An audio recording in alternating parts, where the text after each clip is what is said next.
I just have to see it because it's already there. And when I see it, I start feeling it. I start recognizing it. I start looking in those eyes, the holy eyes, where each and every person looks holy to me.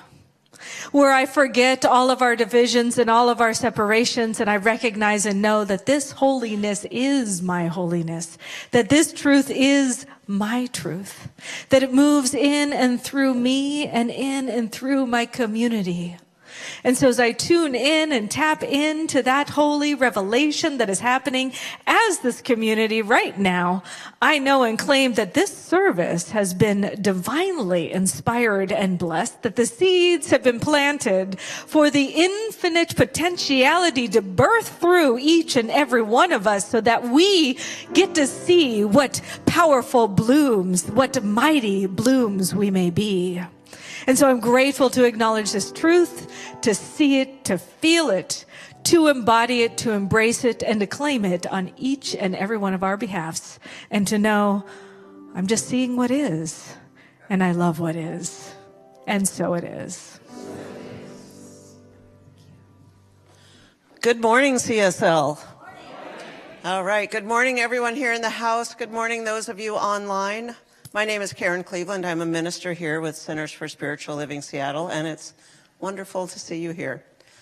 So if you're online, please check in and become part of the community. Please let us know where you're from, how you're feeling. If you have a pet snuggling you on your lap or beside you or at your feet, just let us know who you're watching with today. So if you're in-house, in the back of the seats in front of you are some cards. If this is your first time, please let us know who you are. Let us know if you want to receive information from us. These cards can help guide you, with questions you might have, how to get in contact with us, if you need a prayer, if you need support. And online, you can find the, links to click on the website, spiritualliving.org, or in the chat. So please do that. We would love for you to share on social media and follow us on social media. Let other people know what you're up to today. I am sure they would love to know some good news and some teaching, some learning that might help them out in their day today. I will be teaching a class later on today called, actually right after service, called 3 Keys to Spiritual Living. So if you are new or if you have not come very much, or you just want a refresher, this is just a love offering one-time class in the annex next door or online about some of the things that we teach here in this center that are taught across all religions, that have been in place for hundreds and thousands of years, some of these teachings. So please come learn. If you have questions, I can answer questions. You can get to know some other people. You can get to know what some possible next steps are for you if you need to know that. So again, welcome everyone. It's so great to see you here today. And let me welcome back LaVon Hardison.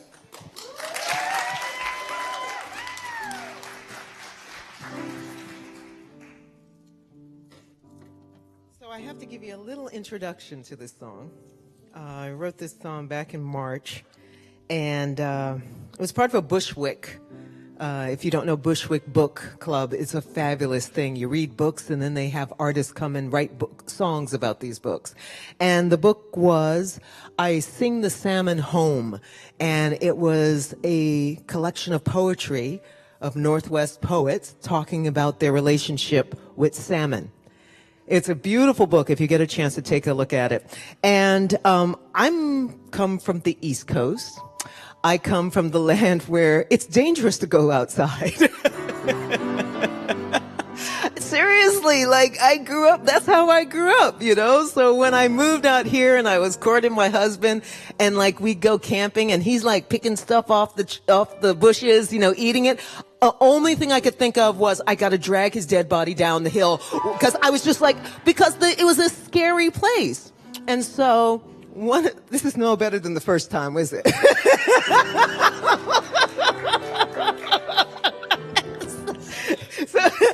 So that was my experience with salmon too. Like, you know, he said, let's go see the salmon spawning. It's a really amazing thing. It's a terrifying thing. It's terrifying seeing like a bunch of dead fish, like going up. Okay, it was an emotional thing. But I did figure out it's kind of an amazing thing because it's like making new life happen. It's just like how what it looks like is a little shocking, but actually something cool is happening. I really had promised that this was going to be a better introduction to this song than the first service. But anyway, it'll be about more than dead fish, trust me. Just hang in there with me. Hang in there. Hang in there.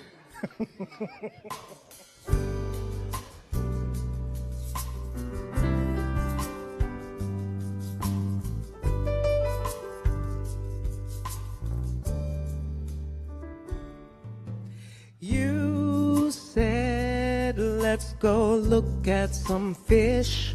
And I looked at you sideways with really. It's a strange date, but I like you the best out of all of the folks I've known lately. I thought it was weird 'cause I'm a city girl and the outdoors is a dangerous place. But you said they are making new life. I was being polite and said awesome.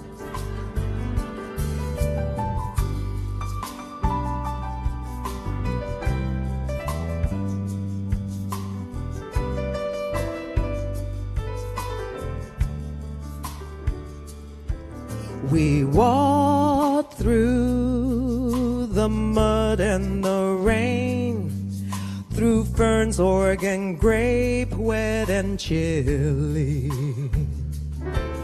And you laughed as I began to complain. You mentioned fish and not rain. How far really? I thought it was hard 'cause I'm a city girl and the outdoors is a baffling place.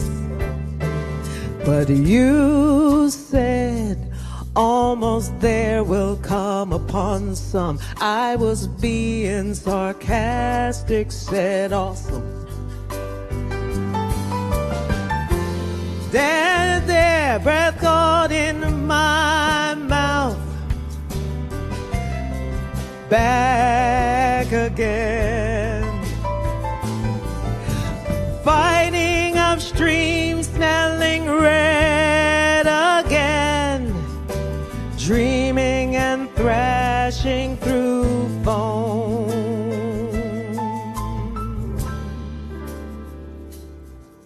I stood there, breath caught in my mouth, silver dollars strewn all about peeling, dead and dancing over rocks and dry ground, climbing ladders not found, Icarus dreaming.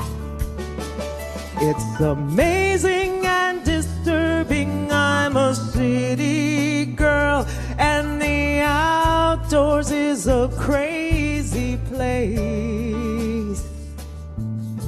Standing in this living and feeding, breathless I whisper, did you see that? Breathless I whispered, oh my gosh. Breathless I whispered, awesome.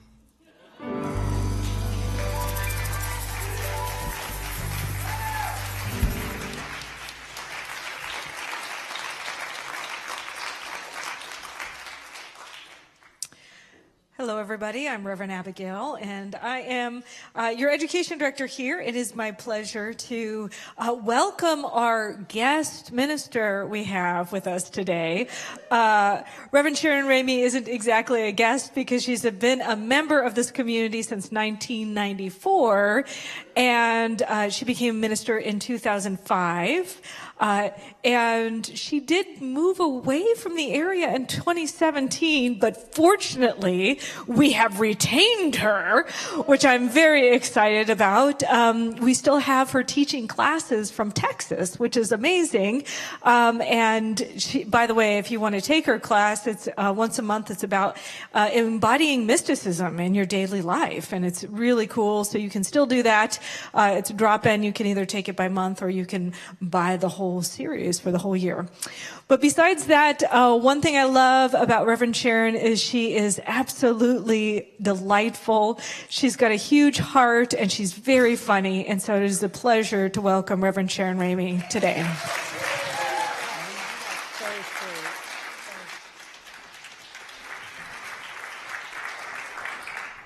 Well, thank you, Abigail. Those are really kind words. I really appreciate it. Oh, yeah. Thank you, Abigail. Those were kind words, and I really appreciate it. And, oh my God, could you believe that song that Levon just sang? I'm thinking of having her come back up again, sing it one more time, and we'll just call this service done. First, as Abigail said, I teach a monthly class on mysticism. Well, this year it's mysticism. And one of the things I've invited students to do is try creating some poetry. Let spirit move through you, call it forth from within you, and just let the words come out on paper. Let your poetry, let your story come out on paper, or a song, or a piece of art, or for this month here at Center for Spiritual Living, maybe it's a plant. But let something creative come out of you. That's one way in which you know that the Spirit of God is moving through you. You know you are one with it. Could you not see that in Levon's song?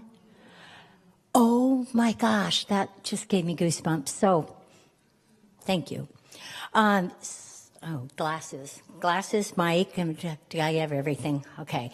So thank you. Thank you all for being here. I've seen so many great friends and people from my class, and it's just delightful to actually see you in person, so I appreciate it. And as you've probably known, if you've been here for the past couple of weeks, Kathy Ann has been talking about seeding the future, like what do you want for your personal future, for the future of this nation, for the future of the world? What would you like to see? And then how do we plant the thoughts that seed that future? How do we do what's ours to do to nurture that growing? Which reminds me, so we're talking about gardening and flowers and all that. I picked this dress out special so I'd look like a flower. Did I cheat it? Come on, just like a flower. So anyway, gardening though, I mean, isn't that a wonderful metaphor? Like for, planting thoughts and seeing what grows up. And today we're having a plant sale. Did y'all notice? So that you can all take home a plant and see the glory of God just happening. Well, gardening is a great metaphor. I live in an area where I have wonderful neighbors. That's one thing I'll have to say about Texas is I've just met some really, really wonderful people. And all my neighbors are into gardening. I mean, if you go to one neighbor's house, it's like walking through the secret garden. She's got plants growing up that would, just loaded with flowers, and it's absolutely beautiful. Another neighbor has at least 200 orchids in her house. She grows them, and she'll take my dead orchids and she'll blow on them and talk to them and give them whatever magic she's got, and they come back to life. And seriously, this lady, Kathy, if you're listening, you're crazy. But she, during the really during the really warm times, she'll take these 200 plants and put them outside so they can get some nice natural sun. And then when it gets cold, she takes them all back inside. No kidding! She does this. She takes them all back inside and she cares for them. Can you guys feel the level of love that she has for them? 200 orchids. She knows every one of their names. Like I know Karen and Abigail. Oh no, she has a long Latin name for each one, and she calls them by that and loves on them. Anyway, not me. Another neighbor has got a very intricate outdoor vegetable garden. And you know what? Stuff comes up for her. She loves her garden so much. Stuff comes up for her in seasons that it's not supposed to come up. Like she'll just come over and say, oh, look, it's really unusual that this could be harvested at this time, but here you go. It's like, okay, nobody else could grow it except you, Mary Ellen. So, my neighbors are all into gardening, and it is the community joke that they will bring me over one of those little tiny plants, that has got potential. And they'll bring it over to me when we have a dinner or something and give it to me. And I look at it like, what am I supposed to do with this? Right? And so one will say, don't worry, Sharon, I'll go ahead and plant it for you. Let me find just the perfect space. And the other one will say, and you know what, if you just give me coffee in the morning, I'll come over and water your plants. And so between all my neighbors, they divide up the duties. One brings some fertilizer. She raises chickens. She brings over chicken poop. And, they all divide it up because they know I won't do it. Because I just get lost and I want to do something else, I want to read spiritual books or go for a walk or something. But I don't want to tend plants. So thank you, all of you. If you're watching, thank you for doing that for me, because otherwise I wouldn't have those lovely plants. However, let me tell you an amazing thing. Has anybody here ever lived in Texas? Okay, then do you know about Texas wildflower season? Beautiful, right? I mean, you've got bluebonnets coming up, and you've got Indian paintbrush coming up, and you've got the little yellow flowers, then you've got the little blue flowers, and you've got the white flowers that come out when it rains. It's a profusion of beautiful wildflowers all over the sides of the freeways. It's just gorgeous. Well, I can't even grow wildflowers, or thought I couldn't. I tried one little potted plant of a wildflower. Give me a break. And I couldn't get that to grow. But the second year I was in Texas, there started to be a bunch of wildflowers growing along my fence. Now, God knows I love flowers. The fact that I can't take care of them does not mean I don't love them and appreciate them. But they started to grow these, just a few wildflowers along my fence. I got so excited. You know why I got excited? Flowers were happening and I didn't have to do anything. It was like God, when people ask me, what's your idea of grace? That's grace. Like I didn't have to do anything. I just love flowers so much that they descended upon me. So I made the guy who takes care of my yard, who mows the yard, you have to mow around them. Do not mow down a single one. So the poor guy is looking at me and mowing around these little islands of flowers. The second year, there were more.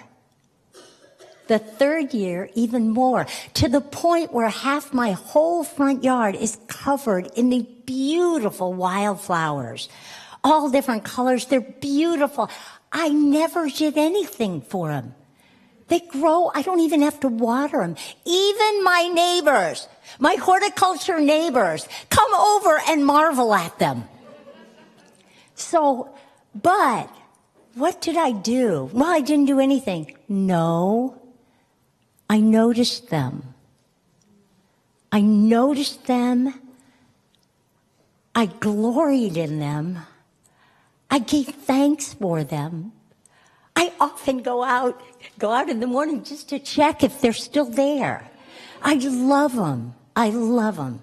So that's what I did. I noticed and I appreciated and I enjoyed them. So what does that have to do with today's talk? Today's talk, if you read the little blurb that I wrote up, is called What Am I Missing? It was supposed to be about if you're praying for something and you feel like your prayers aren't being answered. Anybody ever experienced that besides me? Yeah. It's like sometimes it just happens, like the wildflowers. Sometimes stuff just emerges when you say, this is what I want. And other times, well, I have to tell you a little story. There's a minister in Texas. Does anybody here get the Science Mind magazine? If you do, then you're familiar with Jesse Jennings. He writes every month in the Science Mind magazine. Guy's brilliant. Well, I was listening to one of his talks on Sunday, and he said, he was so cute. He goes, "We came from the mystery." And everybody's like, "Yeah, we did." And he goes, "And when we die, we go back to the mystery." Everybody's like, yeah, that's right. And he goes, "But you know, while we're in the middle, why do we all want certainty? We have to have certainty. We have to know why everything happens. We have to know why our prayers weren't answered. And why your prayers aren't answered? I don't know. I'll give you a couple of clues, but I don't know. That's for you and the God within you to figure out. And it's a glorious journey to figure it out.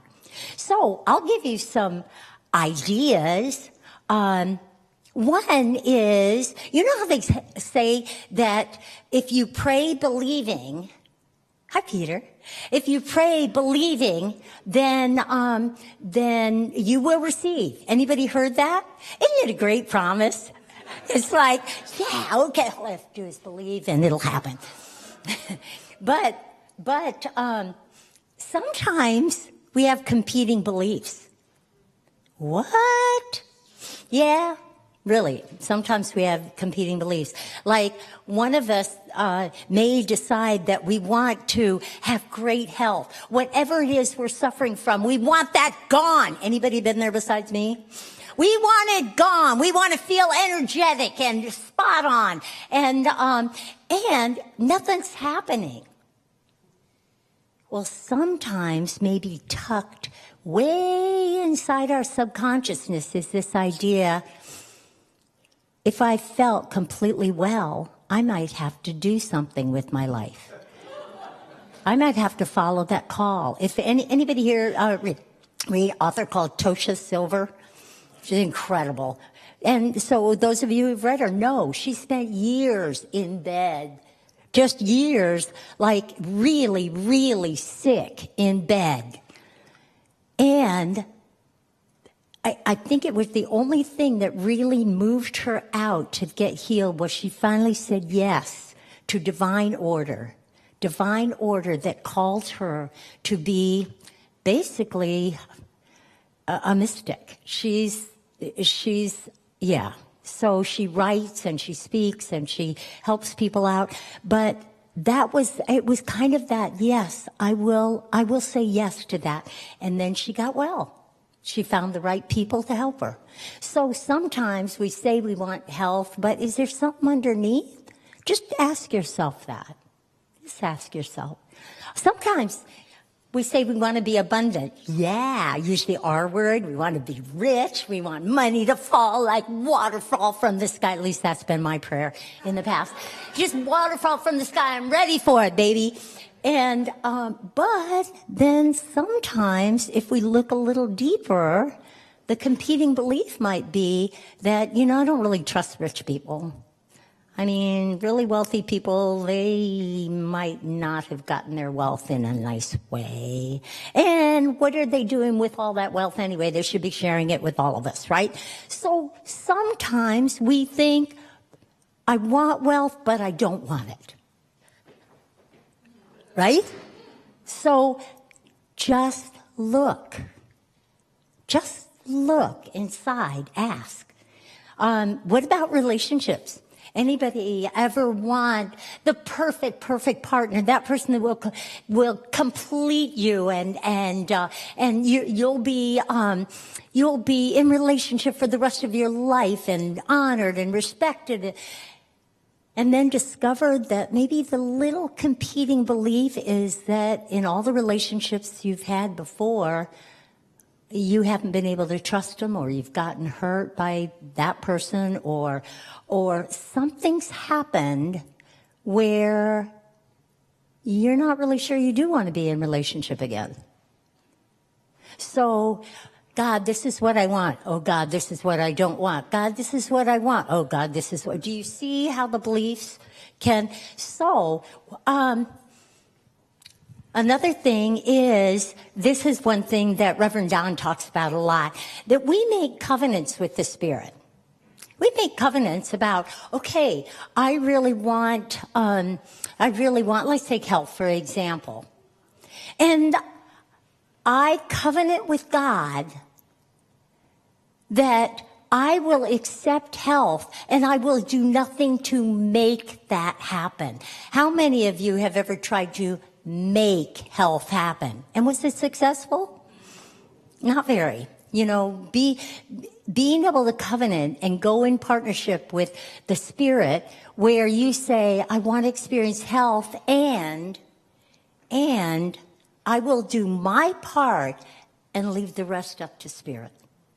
Okay? So, number one, are you doing your part? When you pray for something, are you doing your part? Let me give you an example. I have a sister, an older sister. And when my delightful husband and I, Paul, I couldn't be standing here today if it wasn't for Paul. He has been my biggest cheerleader. He has totally been the face of God, lifting me up so many times in our almost 50 years together. So thank you, Paul.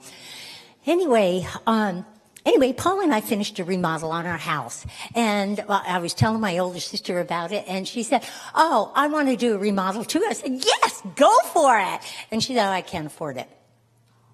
Well, how much would it cost? I don't know. Well, why don't you go and talk to somebody? She belongs to a very, very close-knit church. And I said, well, I'm sure that you've got contractors in the church that you could ask somebody. And so I didn't hear from her about that thing for 9 months. And then she called me at the end of 9 months and said, well, the remodel's done. You should come out and see it. What? I said, how did that happen? Well, she said, well, I took your advice. She said, I went to one of the contractors in the church, and he said, well, Sheila, you got to tell me what you want. How many times have we heard that? You got to tell me what you want. So she had to get clear about what she wanted, and then he could give her a price. And she said, and it was still too much for me. But there was something that enabled her, now that she started doing her part, there was something that enabled her to pray from a place that she did believe it could happen. She now knew what she wanted. She could break it up into little parts. She got the remodel done, and it was like the Blue Bonnets. It happened.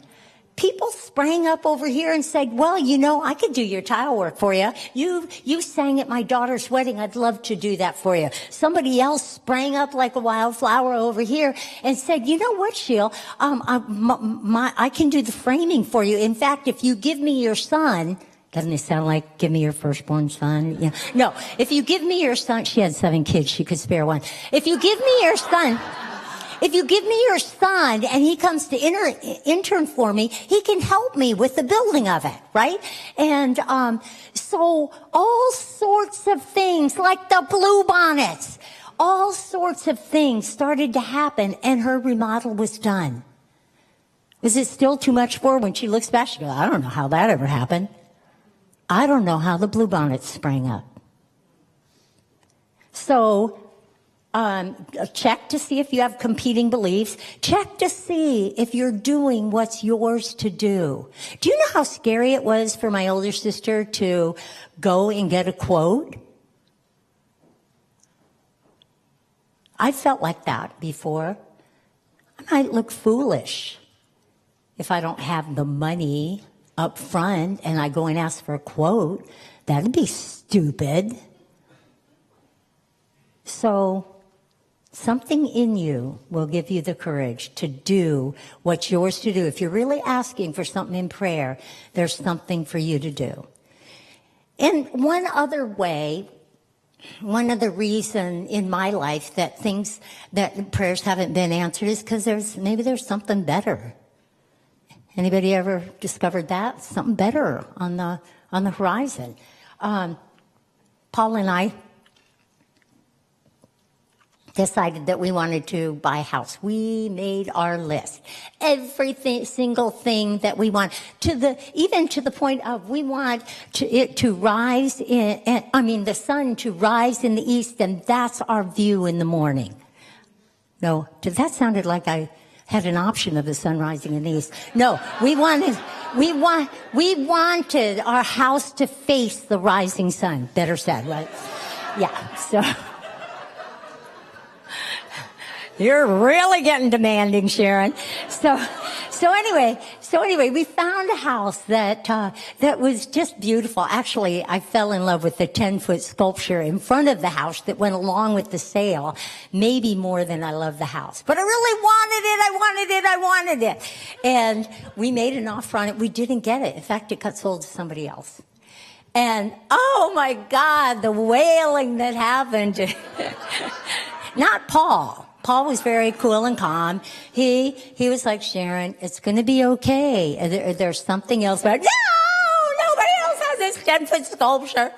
Anyway, within 2 months, we found another house that hit 105% of what we said we wanted. The previous house, except for the sculpture, which I didn't know I wanted, but except for the sculpture, hit maybe 50%. God knows. And when I say God knows what you want or God's will, it sounds like it's something out there that's tapping you. It's not. It's something within here that is moving out. That within here is also connected to the in here of Karen. It's also connected to the in here of Abigail and everybody else. That's how Paul was able to know with complete certainty. Within him, he knew there was a better place out there. He didn't know exactly the address yet, but he knew it. Make sense? So you got all of these reasons why prayer might not be answered. And so go within. Ask the question. Go within. And if you're still not getting any answers, sometimes it helps to have a midwife for those answers. And that midwife can look like one of our beloved practitioners. Everybody here that's a practitioner, will you stand up? Look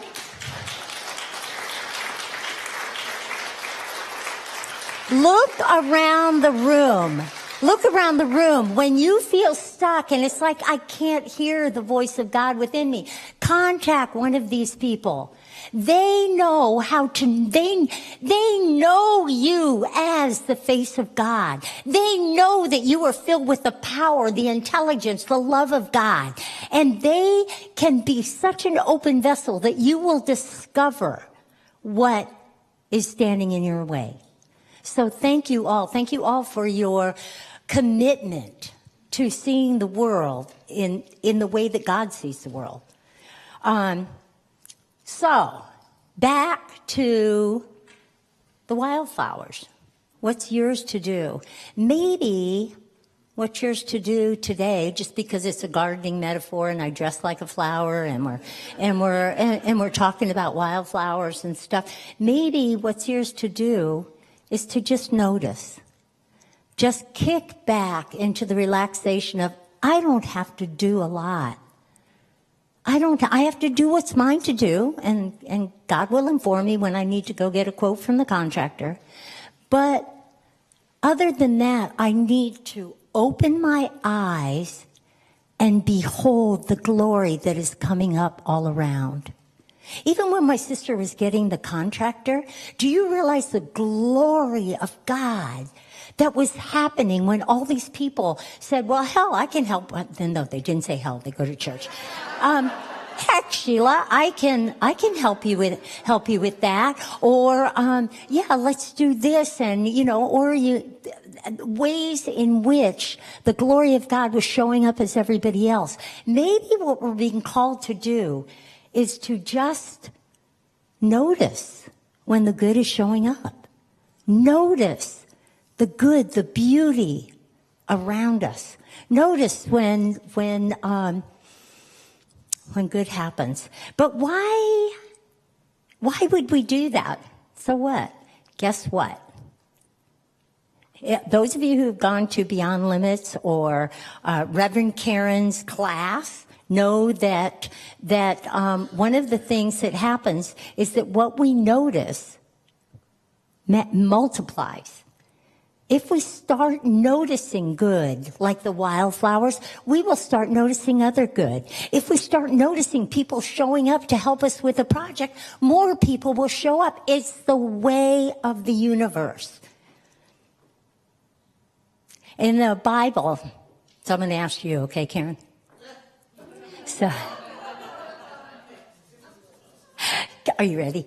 Okay, so in the Bible, in the feeding of the 5,000, they talk about, how Jesus they had 5,000 hungry people. I mean, 5,000 hungry people, they could turn on you, right?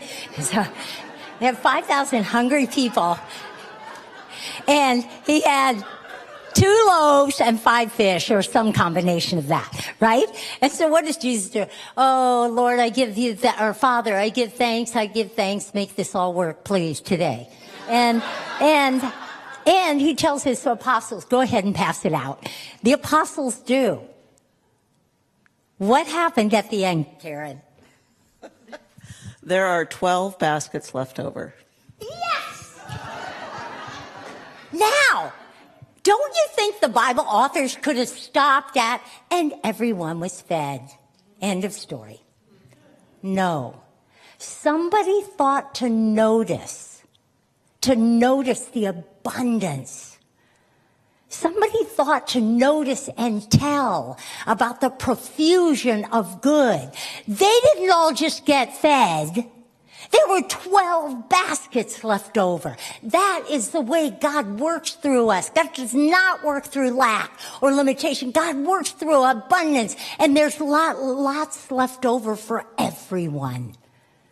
So from that place, that's why I say notice the good. This Bible author noticed the good and decided to tell the rest of us about it. So why don't we do this? I think we just get trained by society. From the time that we grow up, we're taught to look out, be on your guard. Look out for those things that are dangerous, like the outdoors, right, Levon? Be on guard, right? So what are we constantly looking for? Things that might hurt us. Things that might threaten us. So what do we get more of? So we will see what we go in search of. So I'm convinced that we have what Emma Curtis Hopkins calls, when people, when you're told to name your good, we have this conviction, very human conviction of absence. That it's not there, and it's not going to be there for us. Like my sister, I don't have the money for that. A conviction of absence. Well, how about you said you wanted a partner? Yeah, but I'm not likely to get one. A conviction of absence. And we don't want to pray from that. Emma is constantly telling us, pray from the conviction of presence. The conviction that the remodel is already here, and I'm going to do my part, and God's going to do his part, and something miraculous and good is going to happen. And let me stay on the lookout. Let me stay on the lookout for what today's good is. Conviction of presence. Try it. Try it. Keep a prayer journal, and every day look back on yesterday's prayers and say, is there any little growth? Is there any little manifestation? Is there a little wildflower in there? Something that I can praise and enjoy. So make the visibility present. Make the visibility welcome. Welcome. Come right in. I have a big yard. There's lots of place for those wildflowers to expand. Come right in. I will love you. So how do we do it? Go in search of God. Go in search of good. It is a wonderful journey just to tiptoe like LaVon did, going into the outdoors. And there were things that shocked her and things that were new to her. And yet, when she came face to face with that whole life and death thing happening, couldn't you guys feel what was going on in her? Thank you so much for sharing that. So go in search of God. Go in search of good. Go in search of miracles. They're happening all around you, all right now. One of the miracles that I've noticed lately is since I've been teaching the mysticism class, I've gotten a greater sense of peace. I've noticed that my go-to when stuff happens is I get angry because I want to be right. I get anxious because I'm looking out for things happening. I get irritated. All of that is not non-peace. And I've been reading a book by Gary Hawkins called Power versus Force that many of you, I can tell by the underlines that I've read it at least 4 times. And as my friend Yvonne says, thank God for getting older. We never need to buy new books. So anyway, but what I've noticed is that I'm willing to be in that place of peace. And one of the things Gary Hawkins says is that if you get in the place of peace, now think about the Dalai Lama. Any of you who've been in his presence when he's speaking, which I've had one opportunity to do that, the whole room becomes at peace. And that's one of the things that Hawkins says in his book, is that you can affect the world. That you being at peace can affect the world. So never, never, never think that things are hopeless or that you are helpless. Just take a deep breath, and instead of being angry at what's going on the TV, take a deep breath and say, I choose peace here, and walk out of the room. Try it. It is a magical thing. I cannot even begin to describe it. So, in summary, Make place for the wildflowers. Make them welcome. Make them welcome by always looking for them. Make the demonstrations in your life, your answered prayers, welcome by always looking for it. Is it there? Is it there? Enjoy the good that's happening right in front of you that you didn't even plan. That wasn't even a prayer, and yet there it is. There it is.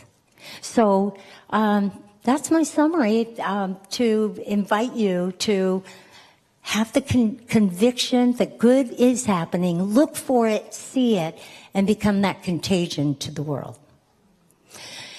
So, are you going to do it? Okay. So Jake, right before the first service, did this song that I remember when I grew up in Hawaii, and I used to dance it all the time. It's called Pearly Shells. Oh, somebody told me that it also is a C&H Sugar song, but I never heard it. So, but what I'm not gonna have a mic, but what I'm gonna do is just tell you the words. It's pearly shells from the ocean, shining in the sun, covering the shore.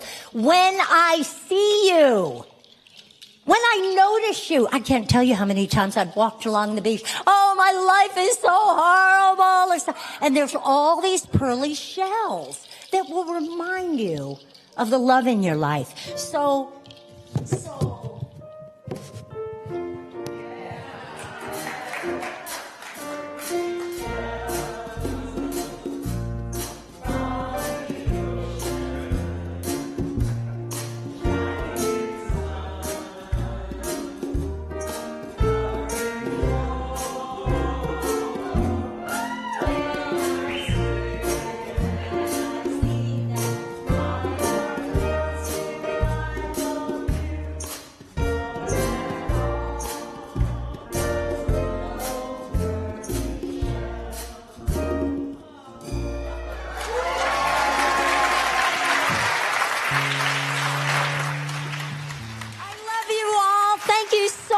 For coming. Love you, love you. Thank you.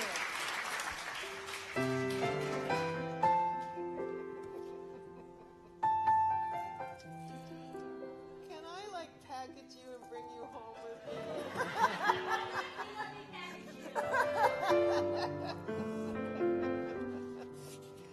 Thank you. Everybody take a deep breath. Yeah, take a deep breath. Yeah. You gotta make room for more of that joy. There is a garden where dreams come true.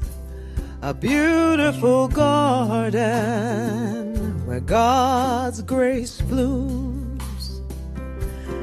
There is a garden where everything grows. A beautiful garden where love is sown. And in this place of light and love, you can have anything, anything that your heart dreams of.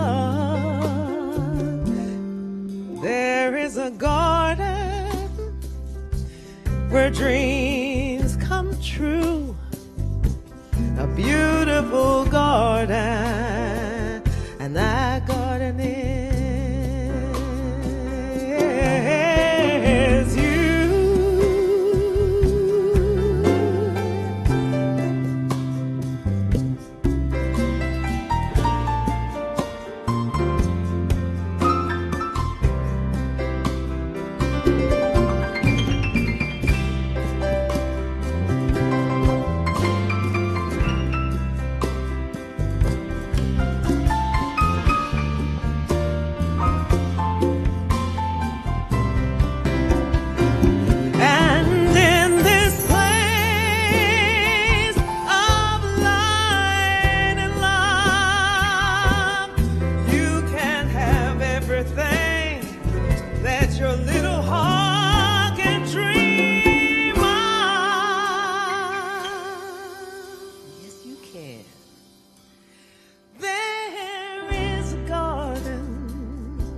your dreams come true. A beautiful garden, and that garden is you. A beautiful, beautiful, beautiful garden, that garden is you. A beautiful garden, and that garden is you.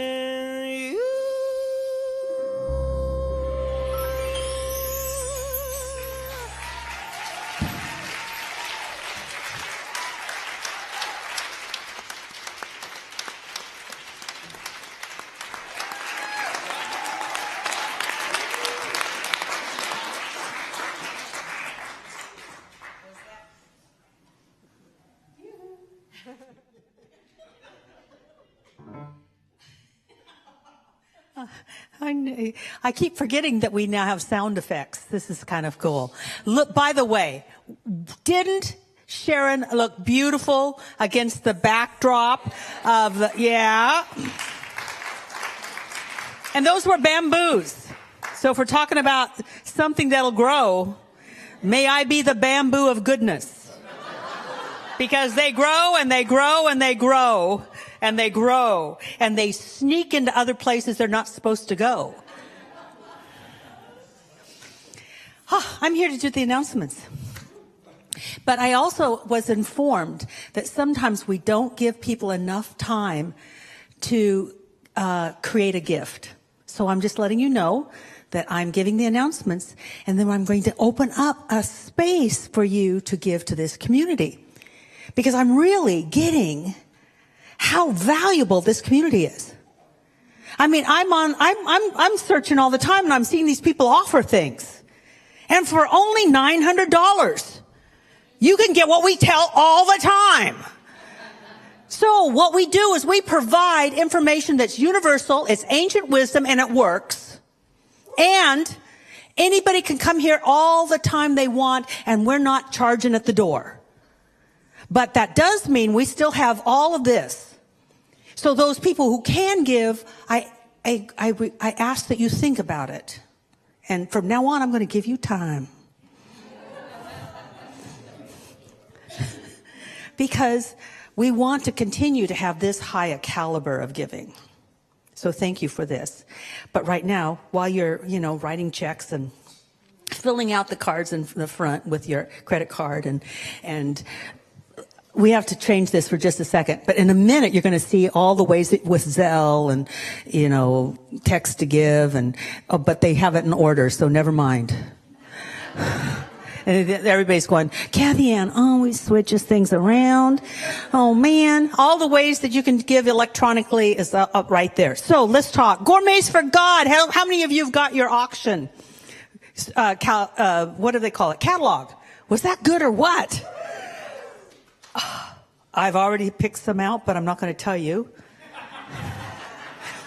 So that I can just let everybody be kind of, not too concerned so that I can definitely get in. Because I have to take two people. I have to take my husband. So I've got to make sure I've got a space. Yum, yum. If you haven't got a catalog, there's catalogs in the lobby. And it is fun. Get your calendar out. I have to really consider because some of them are in West Seattle and I live in North Snohomish. Ooh, it's a hard one. It's a hard one to decide on, but I'll tell you, there's some good stuff in West Seattle. I'll tell you. All right. Power of Love Workshop. I wanted to talk about that because I met with the TAs today and we've already had a miracle. Did we have a miracle? We had a healing. I'm telling you, powerful. Get over your stuff. Because you will not leave the same. And I think we've got 5 spaces. Someone asked if they needed part 1 first. No, you do not need part 1 first. We'll just tell you about it. It hurt. No, it didn't.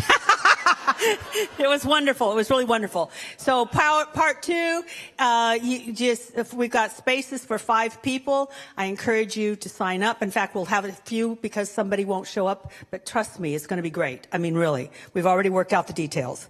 Also, Earth Day is tomorrow. Yay!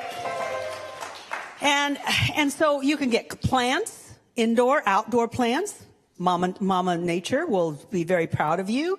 There's the Earth Action Information Fair is downstairs. Like, how can I become involved in making the planet a safer place for all beings?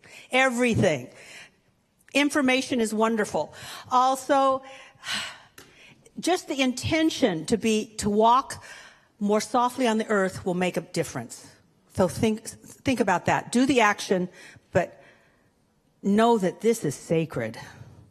This place we are at is sacred. Those are my announcements. Now I'm going to shift just slightly. Della, do you have the basket? No. Oh my goodness. You moved up to basket girl. Oh my gosh. Julie is now basket person. And Sherry, who had her big miracle, is going to bless the offering because she's full of it right now. In good a blessing. All right, so move inside and let the Spirit of all goodness speak. And what is yours to participate in today? How would you participate? Because it is really a dance.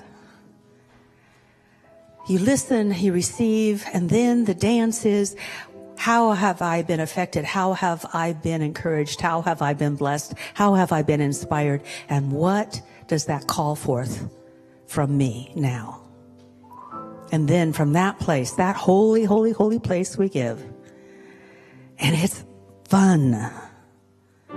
And so it is. So how are we dancing today?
Thank you, thank you, thank you.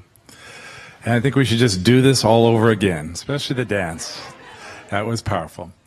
And at this moment, I invite those online to participate in their garden if they need to talk to Chris Coy and let her help you grow your garden. And back at the corner, we have Mary, where you can plant your seeds in your garden, and practitioners will help you grow your garden. And in, ladies and gentlemen, in this corner right here, with the sacred circle, thank you, the magical, the mystical, the mirthful men will be leading. Prepare your portals to grow your garden, to let go of your weeds and be and see the flower that you are, that we, the practitioners, know you to be. And with that, close your eyes and envision Reverend Sharon Ramey dancing. And know that her dance is your dance. And know that her garden is your garden. For we are all the lotus who've come through a lot of muck. We're all divine, and so it is. All right, it's time for the closing sing-along. Y'all know what to do. Get up on stage and dance, sing along, etc., etc. 1, 2, 3, go! This little light of mine, I'm gonna let it shine. This little light of mine, I'm gonna let it shine. This little light of mine, I'm gonna let it shine. Let it shine, let it shine, let it shine. Everywhere I go, everywhere I go, I'm gonna let it shine. Everywhere I go, I'm gonna let it shine. Everywhere I go,